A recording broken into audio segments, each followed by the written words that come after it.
नमस्कार दोस्तों, मेरा नाम है नीलेश मिश्रा और ये है हमारा पोइट्री प्रोजेक्ट। एक छोटी सी कोशिश कवियों और उनकी कविताओं को आपके और मेरे हम आम हिंदुस्तानियों के ज़्यादा करीब लाने की। मैं आपको सुनाने जा रहा हूँ मशहूर पंजाबी कवि अवतार सिंह पाश की कविता अब विदा लेता हूँ मैं। मेरी दोस्त, मैं अब विदा लेता हूं। मैंने कविता लिखनी चाहिए थी, सारी उम्र जिसे तुम पढ़ती रह सकती। उस कविता में महकते हुए धनिये का जिक्र होना था, ईख की सरसराहट का जिक्र होना था। उस कविता में वृक्षों से टपकती ओस और बाल्टी में दुहे दूध पर गाती झाग का जिक्र होना था। और जो भी कुछ मैंने तुम्हारे जिस्म में देखा, उस सब कुछ का जिक्र होना था। उस कविता में मेरे हाथों की सख्ती को मुस्कुराना था, मेरी जांघों की मछलियों को तैरना था और मेरी छाती के बालों की नरम शॉल में से स्निग्धता की लपटें उठनी थी। उस कविता में तेरे लिए, मेरे लिए और जिंदगी के सभी रिश्तों के लिए बहुत कुछ होना था मेरी दोस्त। लेकिन बहुत ही बेस्वाद है दुनिया के इस उलझे हुए नक्शे से निपटना। और यदि मैं लिख भी लेता शगुनों से भरी वो कविता, तो वह वैसे ही दम तोड़ देती तुम्हें और मुझे छाती पर बिलखते छोड़कर। मेरी दोस्त, कविता बहुत ही निस्सत्व हो गई है, जबकि हथियारों के नाखून बुरी तरह बढ़ आए हैं। और अब हर तरह की कविता से पहले हथियारों के खिलाफ युद्ध करना जरूरी हो गया है। युद्ध में हर चीज को बहुत आसानी से समझ लिया जाता है, अपना या दुश्मन का नाम लिखने की जगह। और इस स्थिति में मेरी तरफ से चुंबन के लिए बढ़े होठों की गोलाई को धरती के आकार की उपमा देना या तेरी कमर के लहरने की समुद्र के सांस लेने से तुलना करना बड़ा मजाक सा लगता था। सो मैंने ऐसा कुछ नहीं किया। तुम्हें मेरे आंगन में मेरा बच्चा खिला सकने की तुम्हारी ख्वाहिश को और युद्ध के समूचेपन को एक ही कतार में खड़ा करना मेरे लिए संभव नहीं हुआ।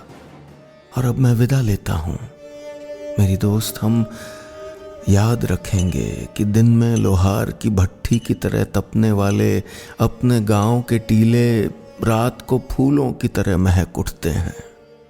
और चांदनी में पगे हुए ईख के सूखे पत्तों के ढेरों पर लेटकर स्वर्ग को गाली देना बहुत संगीतमय होता है।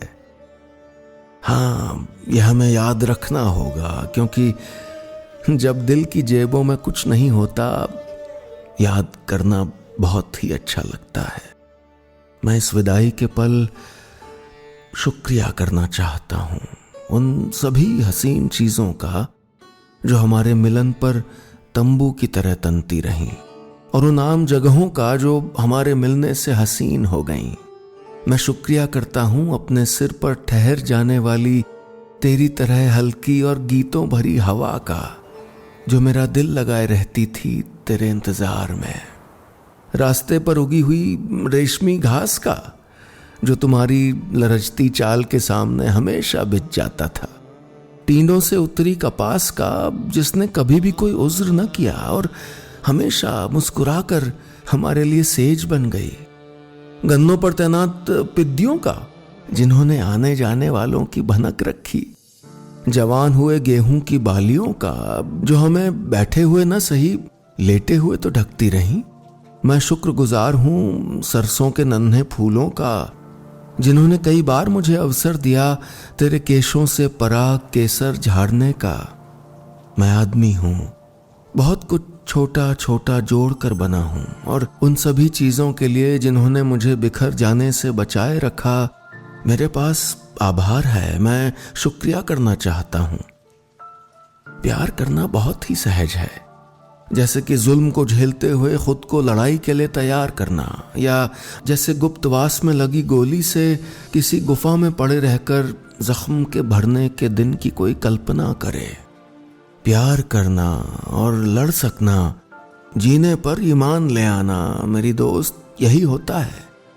धूप की तरह धरती पर खिल जाना और फिर आलिंगन में सिमट जाना, बारूद की तरह भड़क उठना और चारों दिशाओं में गूंज जाना। जीने का यही सलीका होता है। प्यार करना और जीना उन्हें कभी आएगा नहीं जिन्हें जिंदगी ने हिसाबी बना दिया। खुशी और नफरत में कभी लीक ना खींचना, जिंदगी के फैले हुए आकार पर फिदा होना, सहम को चीर कर मिलना और विदा होना बहुत बहादुरी का काम होता है मेरी दोस्त। मैं अब विदा होता हूं। तू भूल जाना मैंने तुम्हें किस तरह पलकों में पाल कर जवान किया, कि मेरी नजरों ने क्या कुछ नहीं किया तेरी नक्शों की धार बांधने में, कि मेरे चुंबनों ने कितना खूबसूरत कर दिया तेरा चेहरा, कि मेरे आलिंगनों ने तेरा मोम जैसा बदन कैसे सांचे में ढाला। तू यह सभी भूल जाना मेरी दोस्त, सिवाय इसके कि मुझे जीने की बहुत इच्छा थी, कि मैं गले तक जिंदगी में डूबना चाहता था। मेरे भी हिस्से का जी लेना मेरी दोस्त, मेरे भी हिस्से का जी लेना।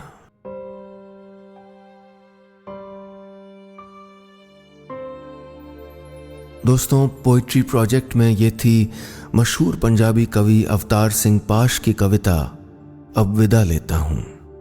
हमारे पोइट्री प्रोजेक्ट को क्यूरेट किया है मेरी मंडली के सदस्य उमेश पंत ने। और अगर आप भी चाहते हैं कि मैं आपके किसी पसंदीदा कवि को या किसी पसंदीदा कविता को अपनी आवाज़ में पढ़ूं तो उमेश को ज़रूर सुझाव दें।